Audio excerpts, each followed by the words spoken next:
அமைதியா இருக்கிறவன இந்த உலகம் பலவீனம்னு நினைக்குது.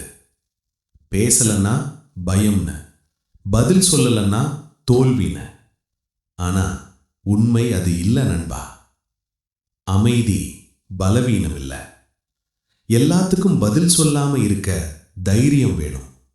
எல்லா அவமதிப்புக்கும் எதிர்வினை காட்டாம அமைதியா நிக்க மன வலிமை வேணும்.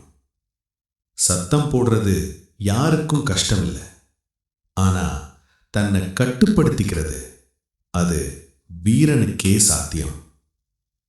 அமைதி பயத்தால வர்றதில்ல, அது அறிவால வர்றது, அனுபவத்தால வர்றது, வாழ்க்கை கற்றுக் கொடுத்த பாடங்களால வர்றது.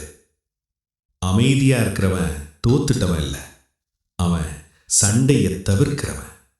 ஆனா தேவைப்பட்டா வெற்றிக்காக போராட தயார். சத்தம் போடுற எல்லாரும் வலிமையானவர்கள் இல்லை. பல பேரு உள்ளுக்குள்ள இருக்கிற குழப்பத்தை மறைக்க சத்தத்தை கவசமா பயன்படுத்துறாங்க. ஆனா அமைதியானவன் தெளிவானவன். அவனுக்கு தன் பாதை தெரியும், தன் நேரம் வரும்னு நம்பிக்கை இருக்கும். அமைதி தோல்வி இல்லை, அது வெற்றிக்கான தயாரிப்பு. ஒரு மனிதன் அமைதியா இருக்கிற அந்த நேரங்கள்ல தான் தன்னை உருவாக்கிக்கிறான், கனவுகளை வடிவமைக்கிறான், எதிர்காலத்துக்கு அடித்தளம் போடுறான். நினைச்சுக்கோ நண்பா, இன்று உன் அமைதிய இந்த உலகம் புரியாம இருக்கலாம், உன்னை பலவீனம்னு பேசலாம்.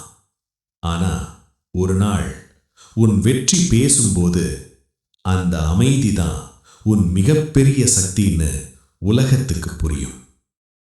அமைதி பலவீனம் இல்லை, அது கட்டுப்பாடு, அது தைரியம், அது சக்தி.